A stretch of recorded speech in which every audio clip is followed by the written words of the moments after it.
जय श्री ओम नमः सिद्धि। जय श्री ओम नमः सिद्धि। जय श्री ओम नमः सिद्धि।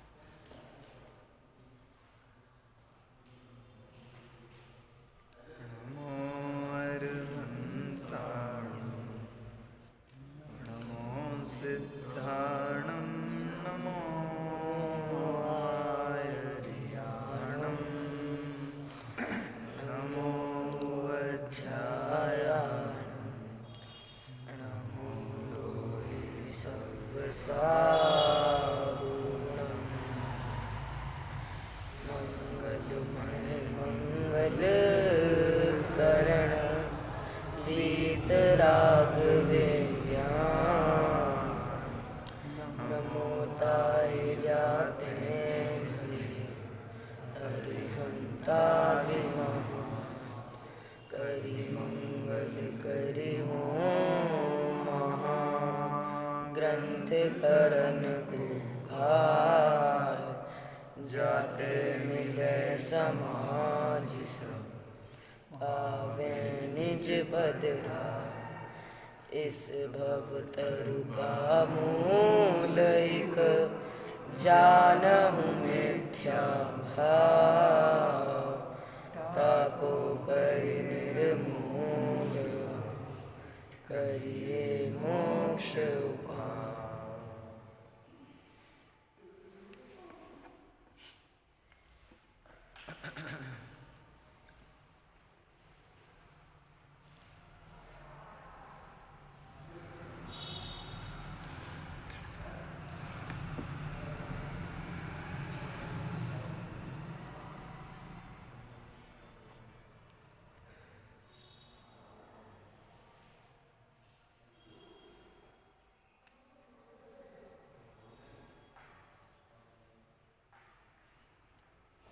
संसार के कारणभूत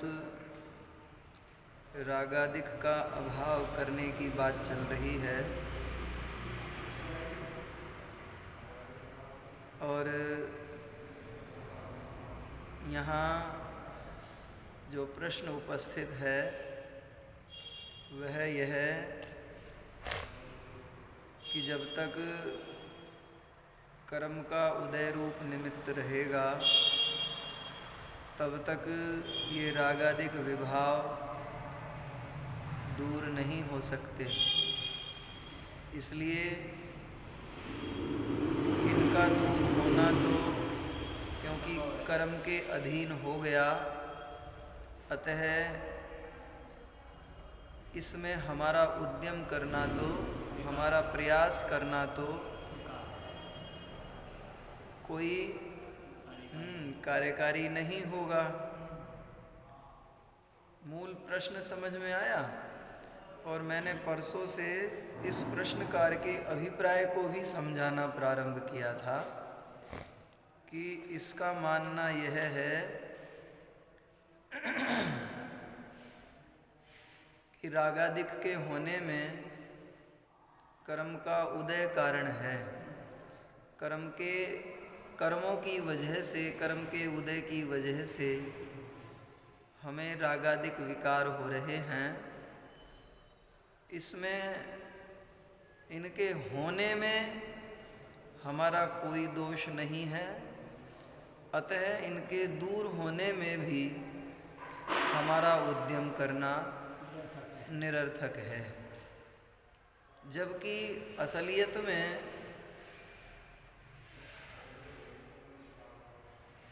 चूँकि हमारी विकृति है, हम में विकृति है, तो इस विकृति के कारण तो हम स्वयं हैं। हमारा नुकसान हुआ है तो हमारे नुकसान के कर्ता तो हम स्वयं ही होंगे ना। ये अलग बात है कि उस समय बाह्य में कोई निमित्त दिखाई देवे, संयोग दिखाई देवे, परंतु जो वस्तु स्वरूप है, जो सिद्धांत है, उसके अनुसार तो एक द्रव्य दूसरे द्रव्य का कर्ता धर्ता नहीं है, हमारे नुकसान का, हमारे दोष का, हमारे रागादिक विकार का कर्ता कर्म रूप दूसरा द्रव्य कैसे हो सकता है? और फिर यदि ऐसा माना जाए, जैसा कि ये मानता है कि हमारे रागादिक विकृत विकार रूप होने में कर्म कारण है, तो फिर हमारा उद्यम भी ना तो हमारे रागादिक दोष दूर करने में होगा, ना ही अपने स्वभाव का अवलंबन लेने में होगा, बल्कि दृष्टि कर्मों पर रहेगी, कर्मों को शांत करने में, दूर करने में रहेगी। गुरुजी थोड़ा सा या तो इधर को हो या उधर को, गुरुजी नहीं दिख पा रहे पीछे वाले, और थोड़े से इधर को, और थोड़े से होना पड़ेगा। हाँ इधर को हो जाए, हाँ बस बस बस बस, बस फिर मामा जी ढक जाएंगे वरना। बस बस बस बस अब सही। तो समस्या समझ में आई ना? हाँ हाँ, कर्मों को कारण मानता है अपने दोष का, अपने नुकसान का कारण किसी दूसरे को। मैं इसके माध्यम से अपने जीवन के प्रसंगों को भी, उधर भी मेरा लक्ष्य है, वो भी समझ में आएंगे, क्योंकि व्यापक सिद्धांत है एक का कर्ता कोई दूसरा नहीं है।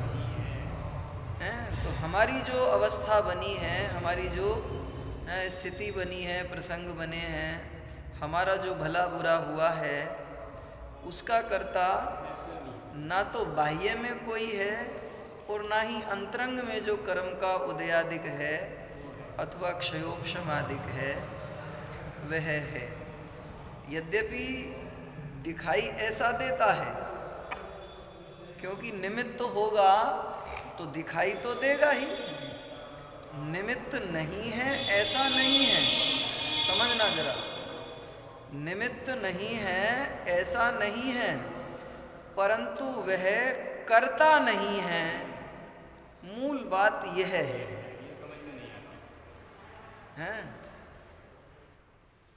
हम जो निमित्त है उसे कर्ता मान लेते हैं, जबकि निमित्त का परिणमन उसमें स्वयं में है, स्वयं से है, उसमें उसके कारण से है। वो हमारे लिए नहीं है, हमसे नहीं है, वो उसके स्वयं से है।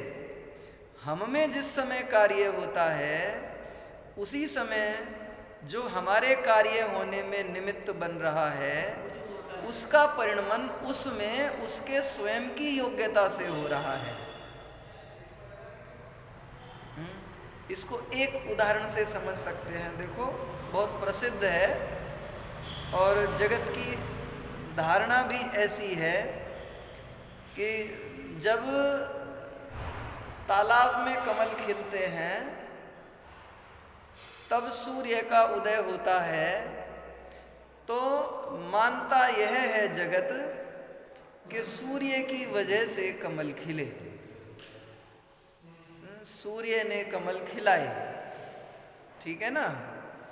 जबकि सूर्य का उदित होना और कमलों का खिलना ये दोनों का एक ही काल है, बस इतना सा दोनों में संबंध है।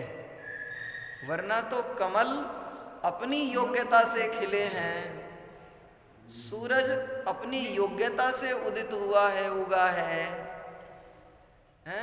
सूरज कमलों के लिए नहीं उगा है, कमल सूर्य की वजह से नहीं खिले हैं, बस इतना सा निमित्त नैमित्तिक संबंध है कि जब सूरज उगता है कमल खिलते हैं, तब कमल खिलते हैं। जगत वस्तु स्वरूप नहीं समझता है, इसलिए दोनों में कर्ता कर्म संबंध गांठ देता है। मैंने जानबूझ करके गांठना शब्द का यूज किया है, उपयोग किया है, ठीक है ना, क्योंकि उसमें धारणा विकृत है वह, इसलिए गांठ ना कहा मैं। विजेंद्र जी कुछ कहना। आ रहा बार बार ये इसको नहीं आ पा रहा कि क्या करता है इसका रोल क्या है। हाँ, निमित्त का निमित्त रूप में रोल है, हैं? निमित्त मतलब करता। हाँ, यही तो मुश्किल है, यही तो भ्रांति है भाई। निमित्त का मतलब करता नहीं, निमित्त का मतलब उपस्थित विद्यमान, जिस पर कर्तापने का आरोप है। आरोप का मतलब कर्ता नहीं है,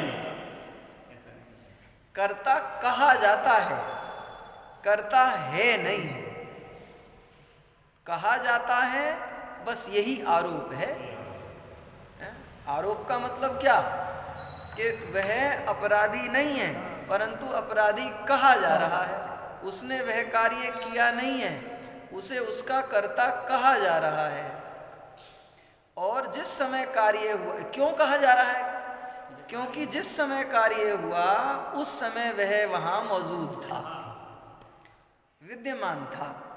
उसकी विद्यमानता को देखकर वह निमित्त हुआ और कर्ता कहलाया। निमित्त तो है, परंतु निमित्त का मतलब करने वाला नहीं है।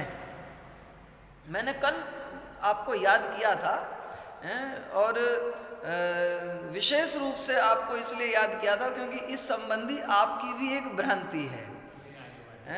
कल निमित्त को मैंने बहुत बढ़िया उदाहरण से स्पष्ट किया था। बताओ क्या उदाहरण था कल?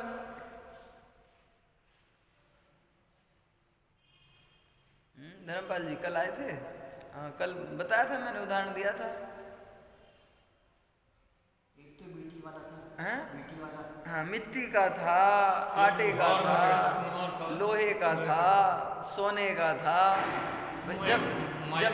जब मिट्टी का कह रहे हैं तो लुहार का नहीं कहो, लोहे का कहो। हैं? जब कुम्हार का कहेंगे तो लुहार का कहेंगे। मिट्टी है, लोहा है, सोना है, आटा है, आटा है। तो ये तो सदा काल मौजूद हैं, और इनके जो कर्ता कहे जाते हैं, इनमें विकार के कर्ता, विकार के कर्ता मतलब आटे से रोटी, लोहे से कोई भी पात्र, लोहे का सामान, सोने का सामान, ऐसे लेना। तो उन पदार्थों में उनसे सामान बनाना, ये उन पदार्थों में विकार करना कहलाता है, विकार होना कहलाता है। तो जब उनमें विकार होता है, परिणमन होता है, उस समय उपस्थित जो होता है उसे कर्ता कहा जाता है, होता निमित्त है। परंतु जिस समय मिट्टी आदि में, अब आदि में सब ले लेना, मिट्टी आदि में अथवा आटे आदि में विकार नहीं होता है, जिन्हें हम कर्ता कह रहे हैं वो तो उस समय भी मौजूद है ना। उस समय भी मौजूद है, तब उन्हें कुछ नहीं कहा गया। पारुल भाई, आटा घर में सदा मौजूद है, सोना दुकान में सदा मौजूद है, लोहा दुकान में सदा मौजूद है, लकड़ी दुकान में सदा मौजूद है। एक रह गया, कौन सा? लकड़ी तो भाई, आटा तो हो गया।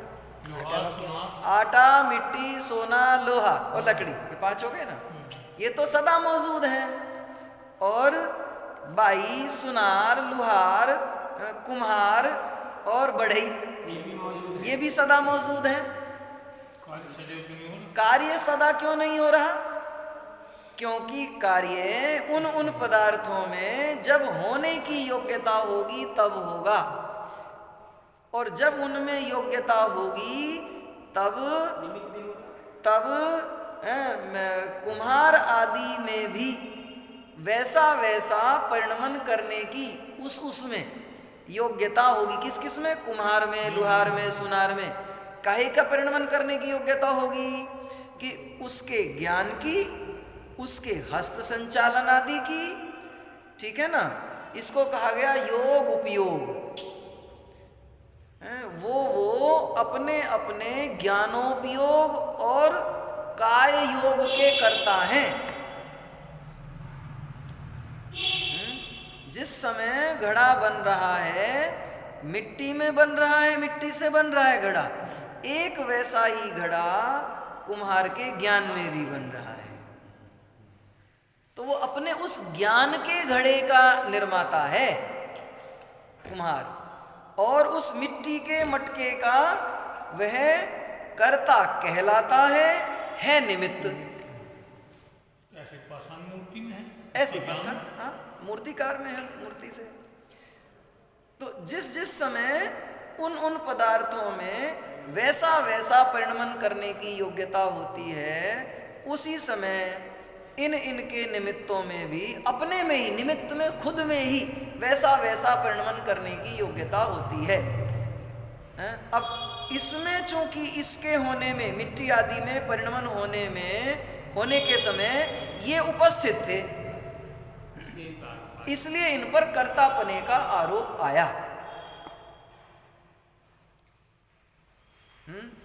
ये सदा निमित्त भी नहीं है और सदा कर्ता भी नहीं है, क्योंकि जब कार्य होता है निमित्त भी तभी होते हैं। जब कार्य होवे, कारण तो तभी कहलावेंगे ना, निमित्त कारण भी तभी कहलावेंगे ना, हैं? निमित्त कारण तभी हुए और कर्ता भी तभी कहलाए। कर्तापने का आरोप। बात आ रही समझ में? जगत की ये सिद्धांत केवल केवल मटके को, रोटी को, जेवर को, इन्हें समझाने के लिए नहीं है। जगत की सारी व्यवस्था समझ में आनी चाहिए, अर्थात सहज है। ऐसी सहजता समझ में आने के बाद इसका मैं बता रहा हूँ प्रयोजन क्या है। जब सब कुछ सहज है, तब मैं काहे को 10 सिर का होता हूँ, काहे को टेंशन लेता हूँ, काहे को बोझिल होता हूँ, कर्तृत्व के अभिमान में मरता हूँ। सहज ज्ञायक हूँ, सहज ज्ञायक रहूँ, परिणति सहज होवे तो बाह्य से कट ऑफ होकर के अपने में जाती है। अब जब अपने में जाती है, इसको कहते हैं वीतराग परिणति, ज्ञायक परिणति।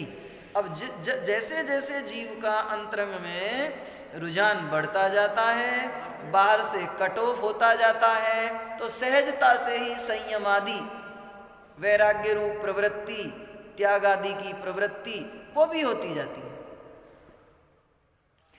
अर्थात समझना पंकज भाई, इसका मतलब ये निकला कि मोक्ष होने के लिए, महाव्रत आदि धारण करने के लिए, मिथ्यात्वादि के नाश के लिए वास्तव में उद्यम क्या करना है? वस्तु स्वरूप को समझना है। समझेंगे तो परिणति सहज होगी।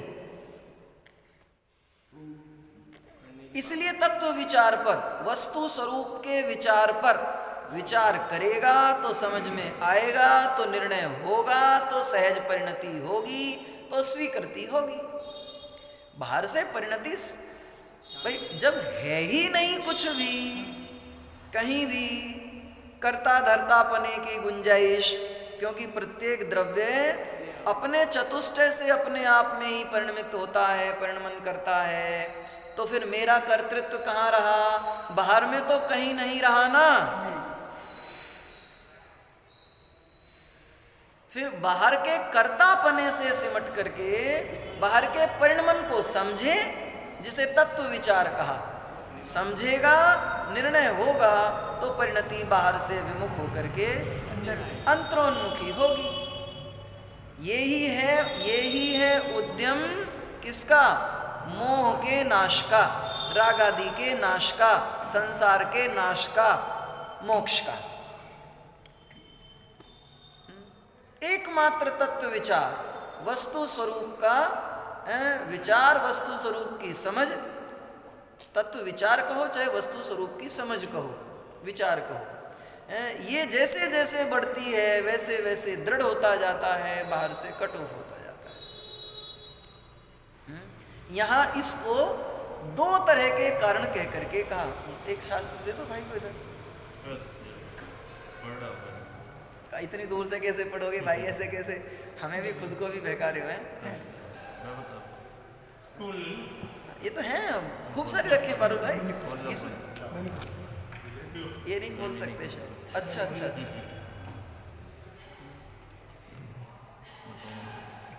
हैं कुछ बात हो गई? अच्छा अच्छा, हैं भाई आगे आ जाओ, पीछे क्यों बैठ गए? प्रतीक भाई आ जाओ आ जाओ। हाँ आज तो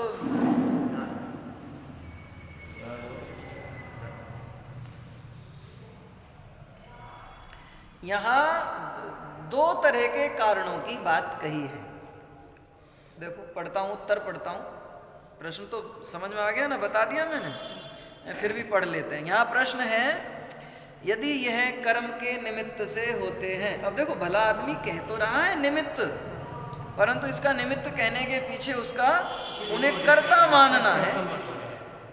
निमित्त का मतलब तो उपस्थित होता है, जैसे मैंने अभी समझा है ना, घड़ा मिट्टी में मिट्टी से बनता है। क्या कहा?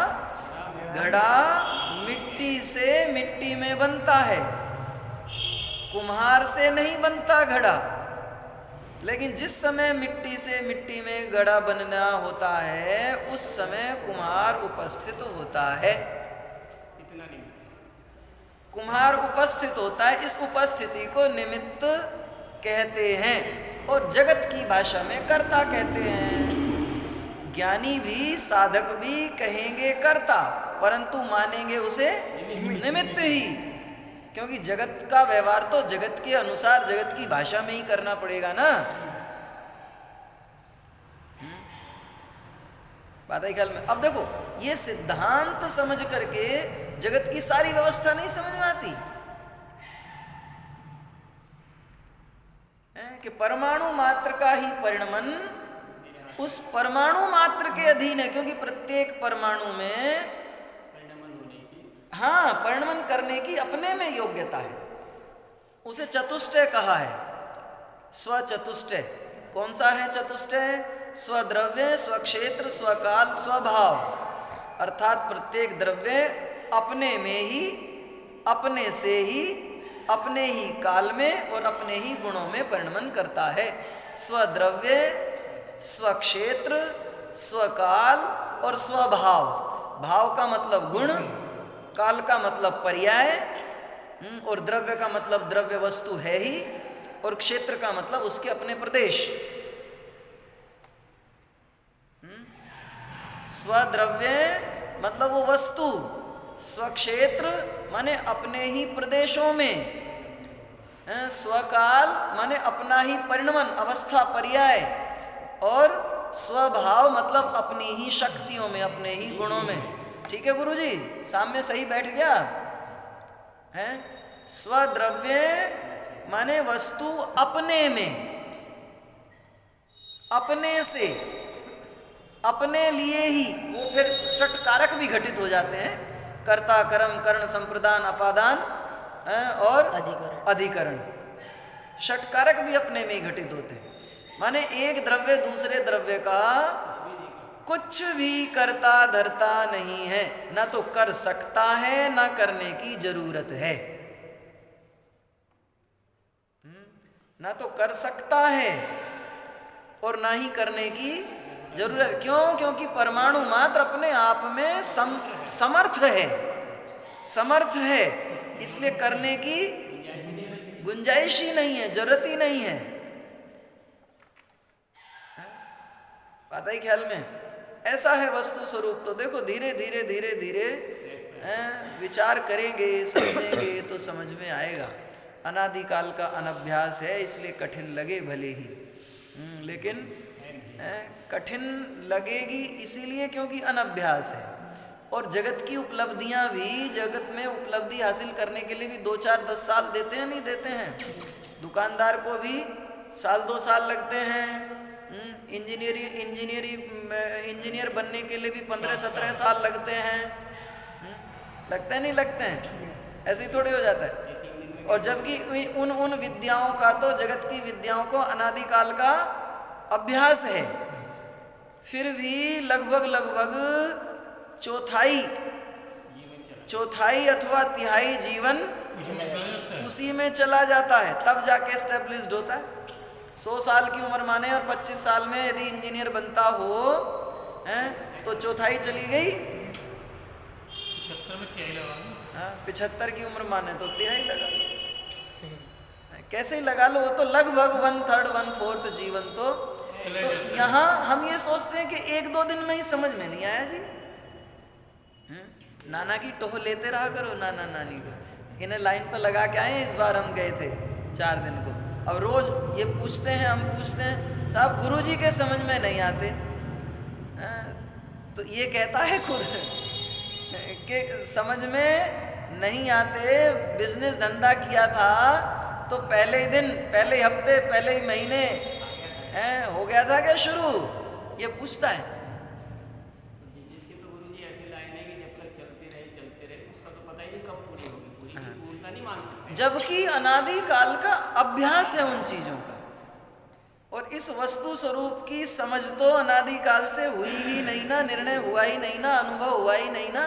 इसलिए यदि 1 2 साल 10 साल, मैं कहता हूं यदि एक जीवन भी लग जाए तब समझ में आए तो भी सस्ता समझना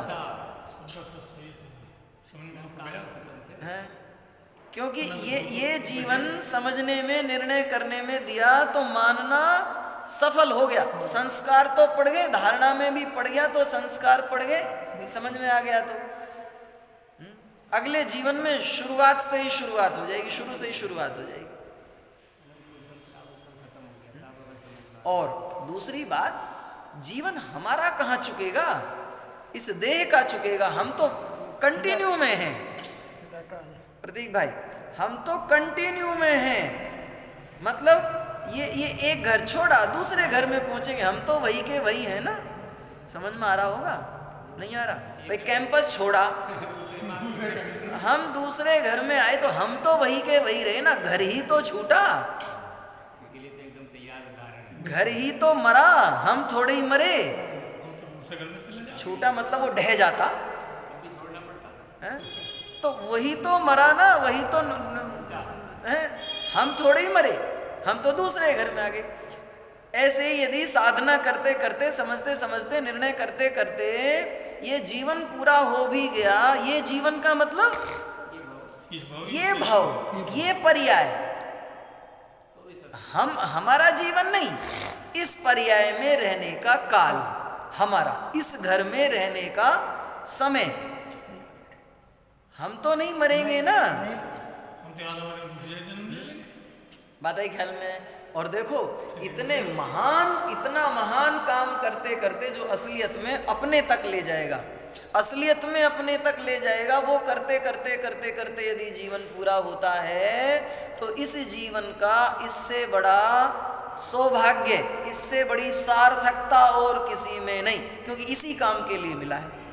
असलियत में तो इसी काम के लिए मिला, मनुष्य जन्म, जैन कुल, और ये तत्व विद्या, वस्तु स्वरूप समझने का जो काम मिला है, ये सबसे बड़ा साविद्या या विमुक्तय वही विद्या है असलियत में जो मुक्ति का कारण है। तो ये तो औचित्य है। और ये हीन निकृष्ट जीवन एक उत्कृष्ट कार्य में पूरा होगा तो ये पक्की बात है कि अगला घर इससे उत्कृष्ट ही मिलेगा। निकृष्ट जीवन है भाई प्रतीक, समझना। क्यों? क्योंकि हुंडा और सर्पिणी पंचम काल, जहां साक्षात जिनेंद्र देव नहीं, मुनिराज नहीं, बात आई ख्याल में, और समझने समझाने वाले भी देख लो ना कितने बैठे हैं। पूरी खतौली में 10,000 की कितने की जैन संख्या, जैन जनसंख्या, जैन संख्या कितनी, लगभग 10,000 की। 10,000 में से यदि 10 भी हैं यहाँ तो कितना परसेंट हुआ? 0.1% आएगा निकल के, कितना? 1,000 10% होंगे ना, 100 होंगे 1%, और 10 आए तो 0.1%। इसलिए कहाँ मिलता है समझने समझाने का मौका? तो तो इस निकृष्ट काल में, निकृष्ट क्षेत्र में, निकृष्ट पर्याय में, निकृष्ट पर्याय इसलिए कह रहा हूं भाई, निरंतर निरंतर सामर्थ्य क्षीण ही हो रही है। हम जितने भी बैठे हैं इसको छोड़ दें जरा सा, क्योंकि अभी इसकी तो बढ़ती हुई है, बाकी हम सब की तो नीचे जा रही है, सामर्थ्य घटती ही जा रही है ना।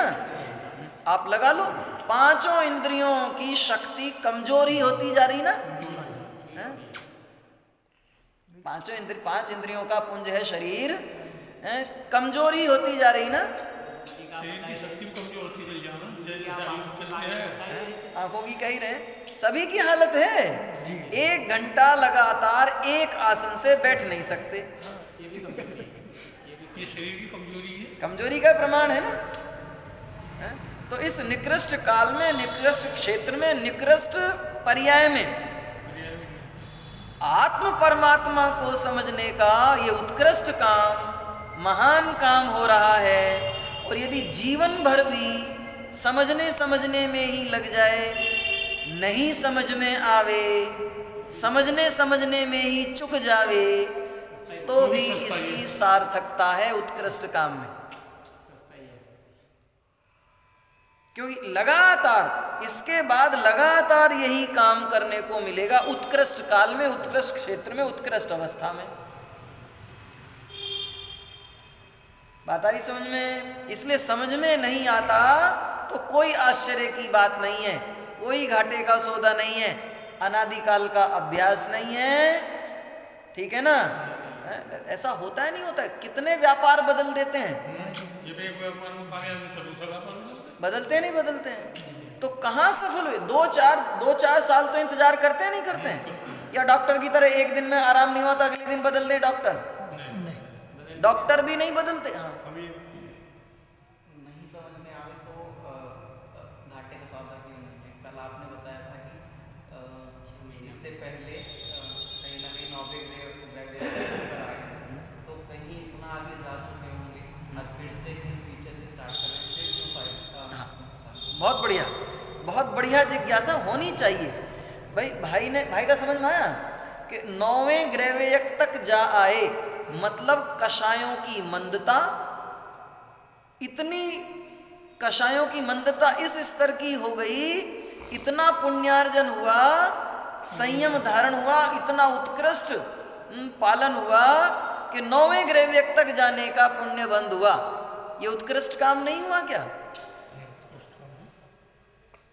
यही प्रश्न है ना। और दूसरा 11-9 पूर्व तक का ज्ञान हो चुका होगा, हाँ, उसके बाद फिर आज इस पॉइंट से स्टार्ट करें। हाँ, बिल्कुल बिल्कुल सही बात है।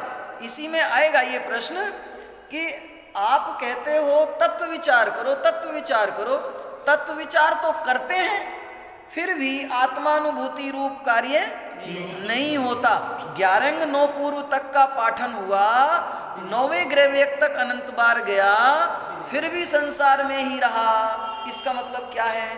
देखो, आपसे ही पूछता हूं, हम खूब पढ़े, खूब मेहनत करी हमने, फिर भी हम फेल हो गए, इसका मतलब क्या हुआ?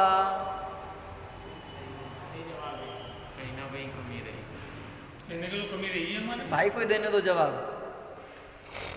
मतलब कोई ऐसा पॉइंट था जो नहीं समझा हैं? सफल नहीं हुए, इसका मतलब ये है कि हमने जो प्रयास किया उसमें कहीं ना कहीं प्रोपर पने की कमी थी। हैं? प्रयास तो सभी करते हैं, सफल तो सभी नहीं होते, तो इसका मतलब जो सफल हुए उनके प्रोपर प्रयास से, जो नहीं हुए, हमारे भी 11-9 पूर्व का पाठी हो गया और इतना उत्कृष्ट संयम पालन किया कि 9वें ग्रेवयक तक गया। निर्दोष पालन, महाव्रत आदि का निर्दोष पालन, बाह्य संयम का, महाव्रत का निर्दोष पालन, फिर भी आत्मानुभूति नहीं हुई। इसका मतलब प्रोपर वे में कहीं ना कहीं कमी रही, अर्थात जो आत्मा के लक्ष्य से बात होनी चाहिए थी, काम होना चाहिए था, वो नहीं हुआ। आत्मानुभूति रूप काम नहीं हुआ, तत्व विचार प्रॉपर नहीं हुआ, काम नहीं हुआ, अर्थात परिणाम बताता है कि काम प्रॉपर नहीं हुआ, आत्मानुभूति नहीं हुई। इसका मतलब उसके लिए जैसा तत्व विचार, जो तत्व विचार जिस लक्ष्य से होना चाहिए था वो नहीं हुआ।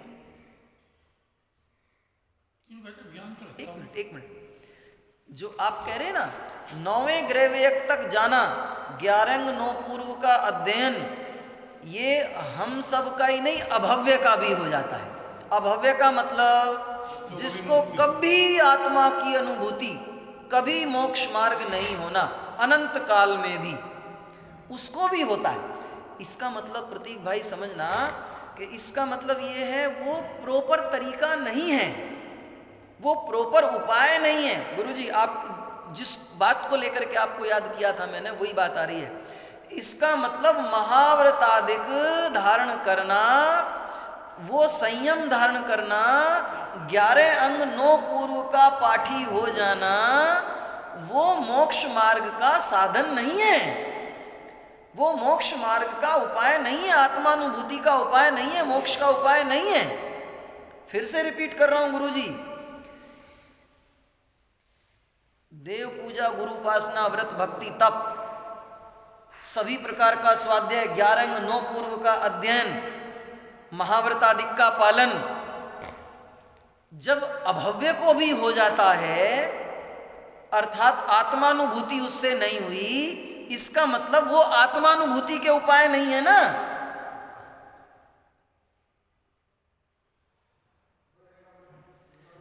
भाई थोड़ा सी हुआ, अटैक नहीं हुआ दिमाग पे पंकज भाई?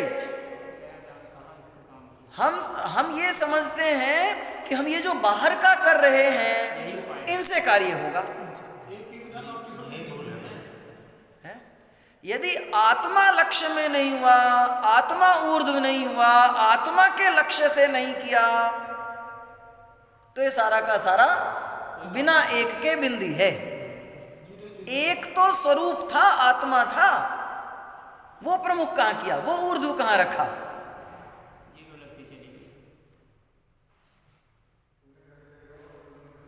जो बाह्य साधन आते, मैं ये नहीं कह रहा हूं वो नहीं होते, अर्थात आत्मानुभूति वाले को, मोक्ष मार्गी को, मोक्ष जाने वाले को भी ये होते हैं, लेकिन इसका मतलब ये कारण नहीं है। क्यों नहीं है कारण? क्योंकि ये जिसको हुए निर्दोष, उसको नहीं हुई ना मुक्ति। सुबह का सुन रहे डॉक्टर साहब का, ये खूब जोर दे करके आ रही है ये बात। भाई ये यदि कारण होता तो कार्य होना चाहिए था ना। अर्थात जिनको कार्य होता है उनको भी होता है ये, और जिनको कार्य नहीं हुआ उनको भी ये हुआ। इसका मतलब ये तो उपाय नहीं हुआ ना।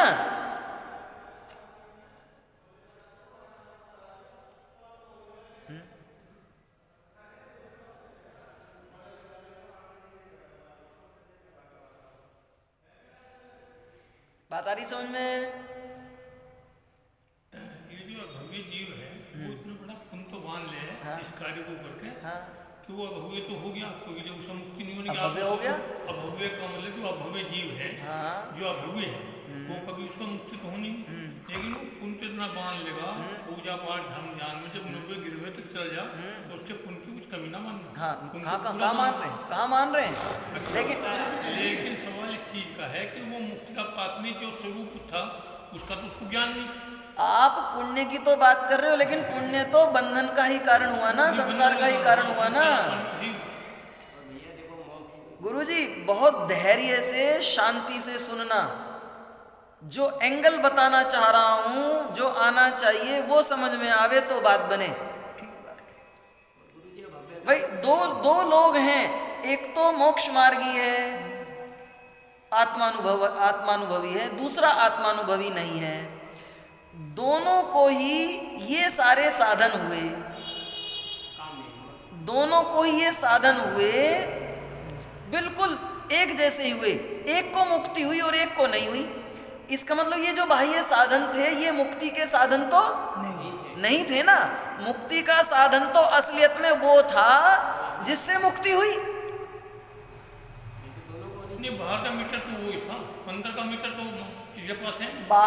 बाहर का मीटर कारण है ही नहीं ना। यदि कारण होता तो उससे कार्य होना चाहिए था ना, नहीं हुआ, इससे सिद्ध हुआ वो कारण है ही नहीं, और हम उसी पे जोर दे रहे। मुश्किल यही है अनादि काल से और अभी भी कि साहब मैंने सब कुछ तो किया, मैंने घर गृहस्थी छोड़ दी, बाल बच्चे छोड़ दिए, मैंने संयम धारण किया, मैंने कठोर तपस्या करी,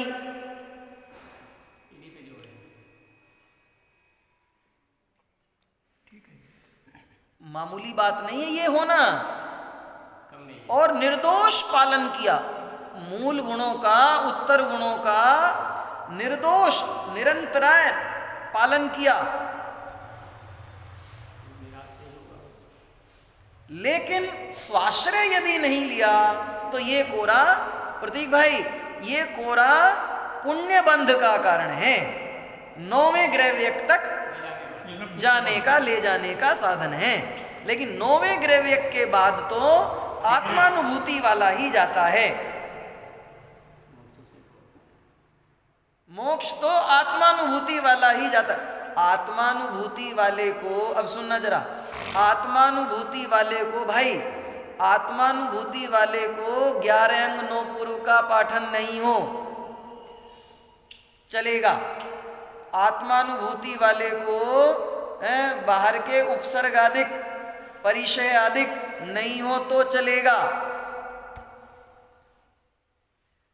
आत्मानुभूति वाले को बाहर के जो षट कारक बताए ना वो नहीं हो तो भी चलेगा। 28 मूल गुण सारे के सारे बाहर में पलते हुए ना दिखाई दें तो भी चलेगा।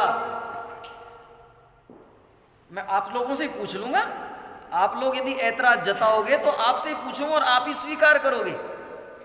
आत्मानुभूति वाले को 28 मूल गुण, मैंने क्या कहा, बाह्य में ना दिखाई दें तो भी मोक्ष हो सकता है। बाहुबली उदाहरण है, भरत उदाहरण है। कौन सी भाग्य में आचरण करे, कौन सी करे?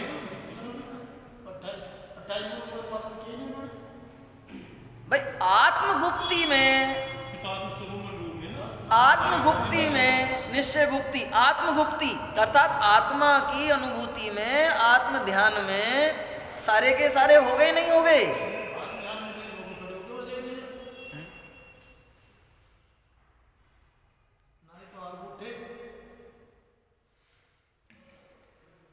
अहिंसा महाव्रत, सत्य महाव्रत, अचौर्य महाव्रत, अपरिग्रह महाव्रत, ब्रह्मचर्य महाव्रत, ये सारे के सारे होंगे नहीं होंगे?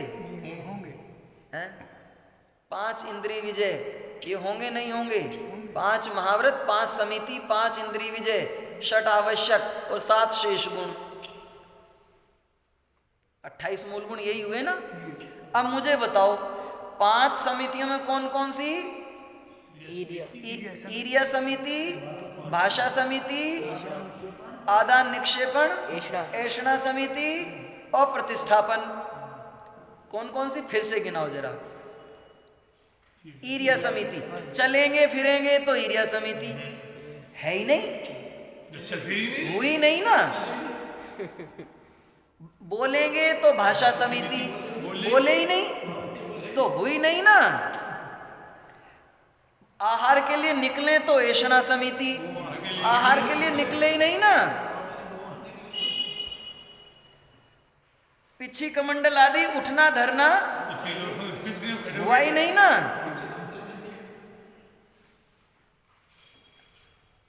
बात आ रही, समझ में नहीं आ रही? एक उदाहरण देखो, हैं? हाँ, सारे लिखे। ये सब व्यवहार चारित्र है, निश्चय चारित्रवंत को होवे नहीं भी होवे, नहीं भी होवे। बाहर में आएंगे तो होगा, लेकिन नहीं आवे तो नहीं भी होगा। और कोई अंदर की खबर लेवे ही ना और बाहर सारा का सारा पालन करे, उसको गारंटी से मोक्ष मार्ग नहीं होगा, मोक्ष नहीं होगा।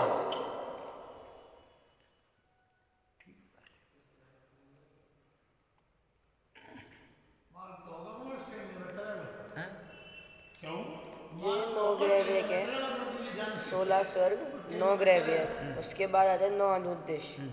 तो जो अनुद्देश में मतलब जो चला जाता है वो मोक्ष नियम से उसका ऐसा नहीं है, वो तो बताया कि उसके आगे जाने का उसको पुण्य बंध नहीं होता।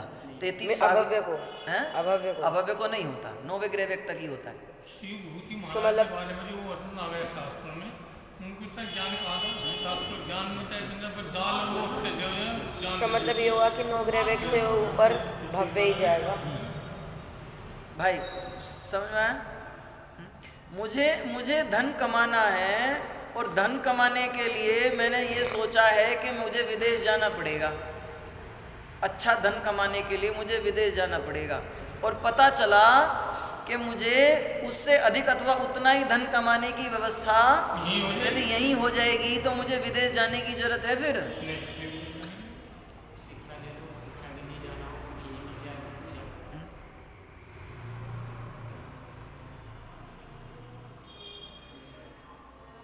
वो जो आप बता रहे हैं कि विदेशों में जाते पढ़ाई के लिए, वो तो मजबूरी थी, जब अपने यहाँ वो कॉलेज खुल गई तो विदेशों में जाने की कहाँ जरूरत रही? ये सारा का सारा बाहर का है भाई, और बाहर का होना अनिवार्य नहीं है, और होवे और अंदर का नहीं होवे तो कोई काम का नहीं है। गुरुजी नहीं है, प्रश्न नहीं खड़ा हुआ कुछ? विद्या से शांत हो गई, चिंतन चलता है।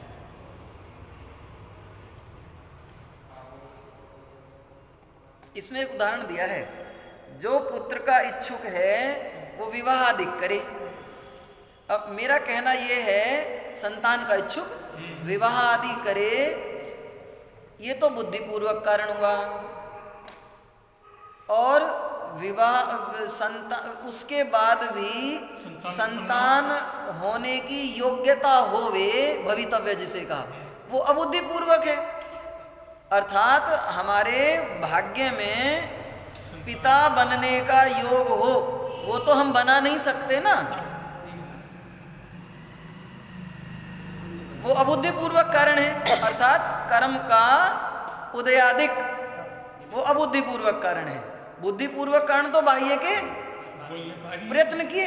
अब बाह्य के प्रयत्न किए लेकिन योग्यता नहीं है, हमारी किस्मत में नहीं है, क्या कार्य तो विवाह आदि करने मात्र से। कार्य कहाँ हुई?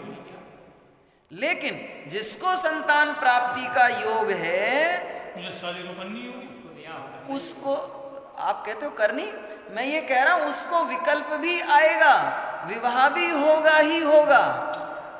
मैं उस बुद्धिपूर्वक को भी बुद्धिपूर्वकता हटाना चाहता हूं उसकी, जिसको पिता होने का योग अर्थात अंतरंग कारण है, उसको बहिरंग कारण तो होंगे ही होंगे, उसकी बुद्धि वैसी चलेगी ही चलेगी।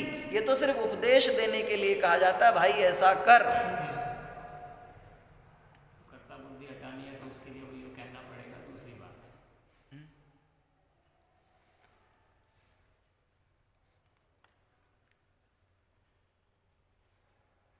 अब यहाँ एक पॉइंट और है बहुत जोरदार, कि कोई ये समझे कि हमने बाह्य में उपाय किया तो कार्य हो ही जाए, ये तो जरूरी नहीं हुआ। लेकिन जिसको प्राप्ति होनी है उसको बाह्य में साधन होगा ही होगा, ये जरूरी है। लेकिन एक पॉइंट है कि जिसको प्राप्ति हुई उस बाह्य साधन से हुई, बाह्य निमित्त से हुई, ऐसा नहीं है, उस समय वो निमित्त भी होना ही था। सिद्धांत पाए जरा सा, जिसको आत्मानुभूति होनी है, सुनना जरा ध्यान से, सिद्धांत से सिद्धांत समझ में आएगा, दृष्टांत से नहीं आवे एक बार को, ऐसा भी होता है कई बार। जिसको आत्मानुभूति रूप कार्य होना है, पंकज भाई थोड़ा उपयोग लगाना, आत्मानुभूति रूप कार्य होना है, उसके मोहनीय कर्म का उपशम क्षय क्षयोपशम होगा नहीं होगा? फिर से प्रतीक भाई, आत्मानुभूति का उपाय क्या बताया है? तत्व विचार अथवा आत्मस्वरूप का अवलंबन, तत्व विचार, यही बुद्धिपूर्वक करेगा ना। तो आत्म स्वरूप को समझ करके आत्म स्वरूप का अवलंबन लिया, ये तो हुआ हमारा पुरुषार्थ। उस समय दर्शन मोहनीय कर्म का उपशमादिक, इतने से चलेगा, तीनों लेना।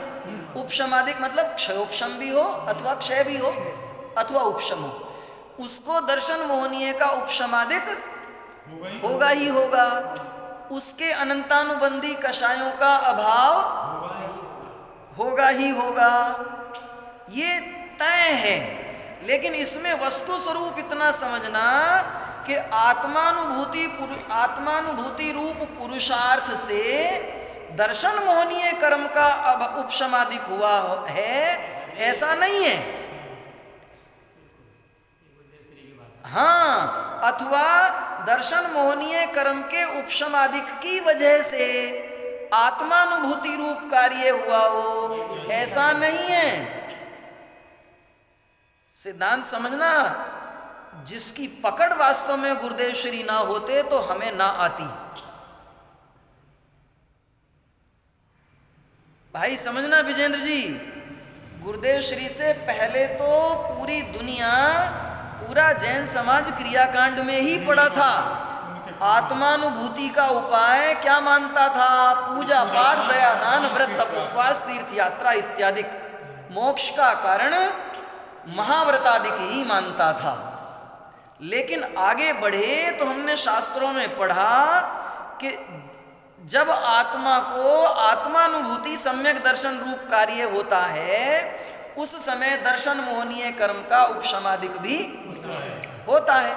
उस समय रागादिक उसके मंद होते ही, अर्थात अनंतानुबंधी कषायों का अभाव भी होता ही है।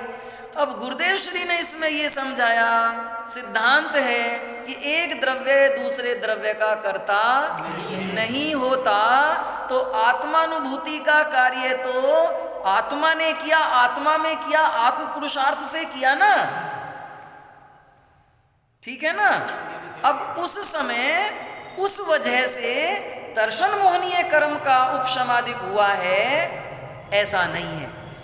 अर्थात आत्मानुभूति रूप पुरुषार्थ की वजह से दर्शन मोहनीय कर्म का अभाव हुआ हो, अथवा दर्शन मोहनीय कर्म के अभाव से आत्मानुभूति हुई हो, यदि ऐसा होवे तो एक द्रव्य दूसरे द्रव्य का कारण हो जावे। अभाव होगा लेकिन अभाव से नहीं होगा। भाषा समझना जरा। देखो भाई, यहाँ गुरुदेव श्री कहते हैं, गुरुदेव श्री को कहा, साहब आपकी बात बहुत कठिन है।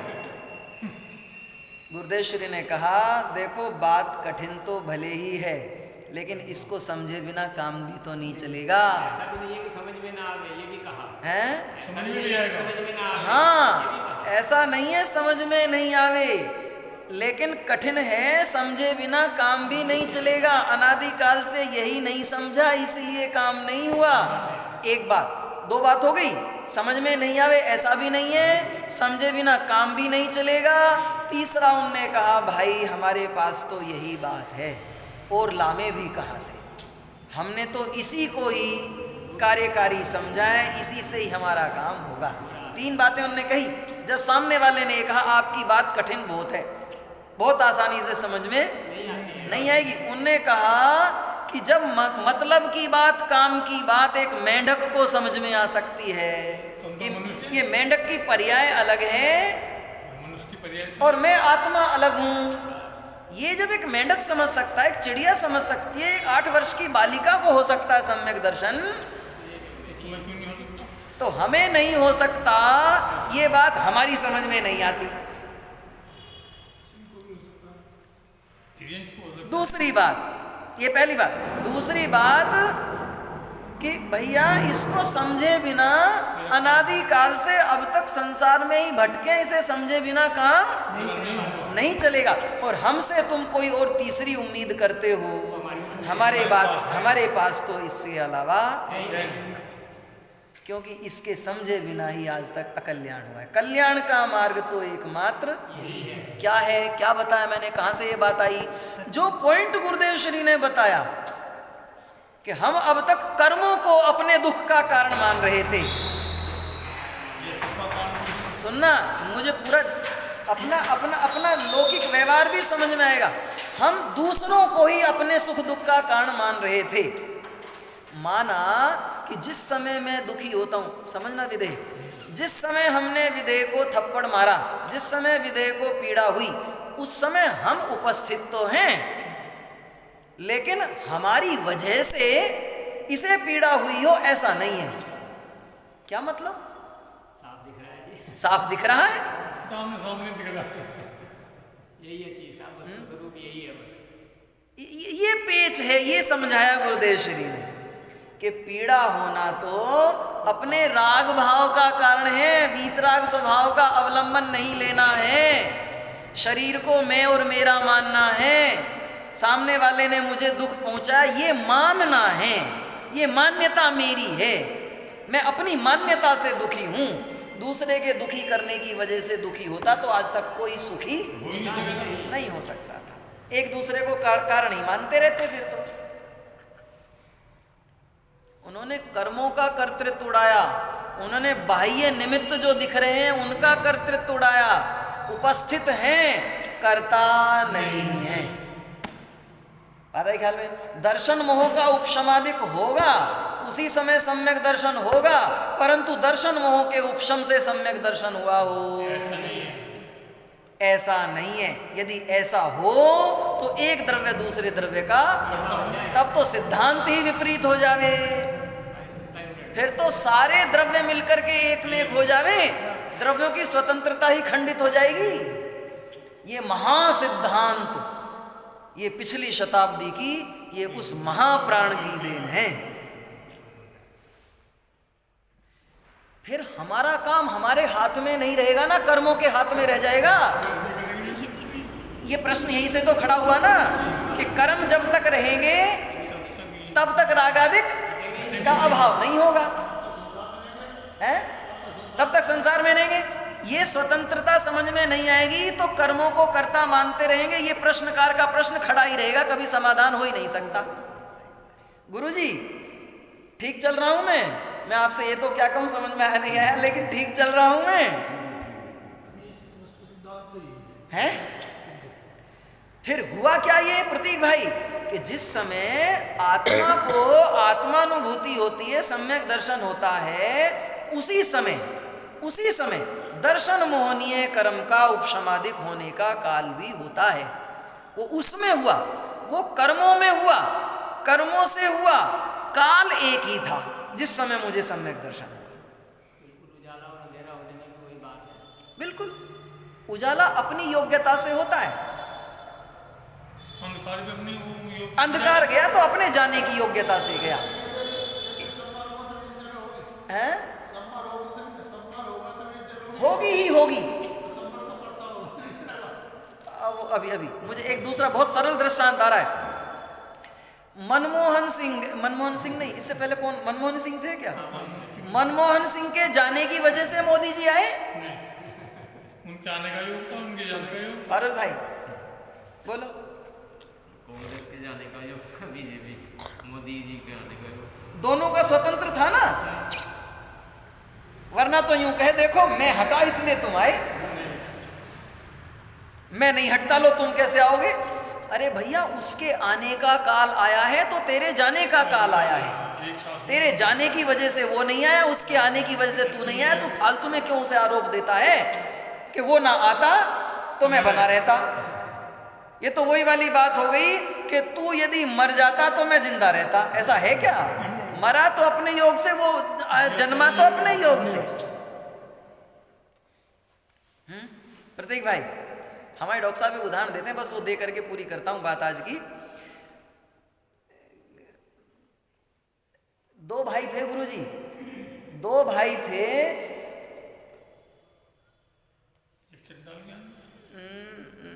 नहीं दो नहीं, तीन भाई थे, ऐसा लो, तीन भाई थे और तीनों 1-1 करोड़ के मालिक थे और अपने आप को 1-1 करोड़ का मालिक मान रहे थे। और एकदम से खबर लगी कि हमारे माँ को हमारा चौथा भाई और आने वाला है।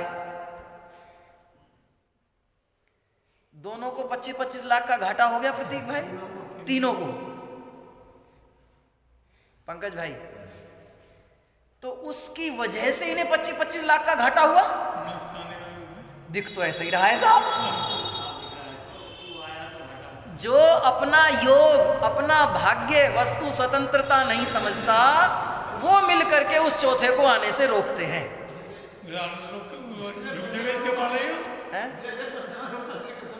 रुका क्या?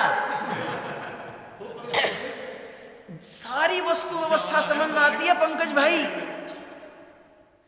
हमारे दुख का, हमारे मान अपमान का, हमारे विकास के अवरुद्ध होने का कोई दूसरा कर्ता रंच मात्र नहीं है। देखो रागादिक तो जब दूर होंगे तब होंगे, कम से कम वस्तु स्वरूप समझें तो सही। श्रद्धान तो पक्का बनावें, श्रद्धान पक्का हुआ तो एक दिन रागादिक भी दूर होंगे ही होंगे। लेकिन हम पहले रागादिक अर्थात पहले असंयमादिक खत्म करना चाहते हैं, श्रद्धान पक्का हुआ नहीं, वस्तु स्वरूप समझ में आया नहीं, उल्टा चलते हैं, इसलिए कार्य सम्यक। जो उसने, जो आपके प्रश्न का जवाब की उसमें लाया हूं मैं सारी चीजें, जो आप कह रहे हैं ना कि वो 9वें ग्रहवेग तक तो पहुंच गया साहब, इतना सब कर लिया उसने, लेकिन जो करने लायक काम था वो श्रद्धान मजबूत, वस्तु स्वरूप की सच्ची समझ, वो आत्मानुभूति।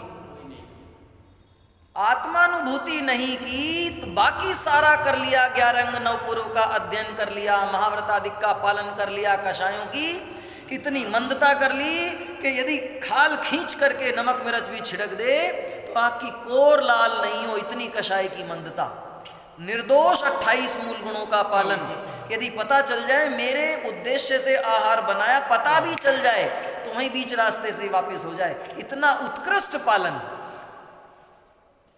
तो भी आत्मा की अनुभूति नहीं है, तो कोरा है।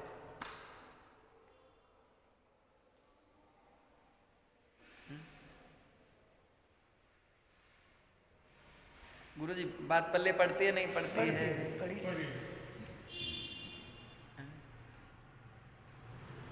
तो वो रह गई बात। 25-25 लाख का घाटा उसके आने की वजह से हुआ। बोलो कोई तो कहो, उसके आने की वजह से हुआ। क्यों पारुल भाई? भाग्य लेकर आया था, अपना भाग्य लेकर आया था। अच्छा, वो लेके आया और इनका इनका स्वतंत्र योग था। इनके किस्मत में यदि अनंत भगवान से, सर्वज्ञ भगवान से पूछते कि ये कितने कितने के मालिक होंगे, वो बताते नहीं, बताते कि 75-75 लाख के ही होंगे, आखिरी में 1-1 करोड़ के नहीं होंगे। इसका मतलब इनका खुद का ही योग वो घट जाने का था ना, इनके देने से नहीं उसे मिला। बात आई ख्याल में? इससे सारा संसार का परिणमन हमारी समझ में आना चाहिए। एक द्रव्य दूसरे द्रव्य का कर्ता रंच मात्र नहीं है। हमें तो अपना काम, अपनी वस्तु, अपनी सुध लेनी है, बाकी सारा काम तो सहजता से। शेष चर्चा अपन और करते हैं।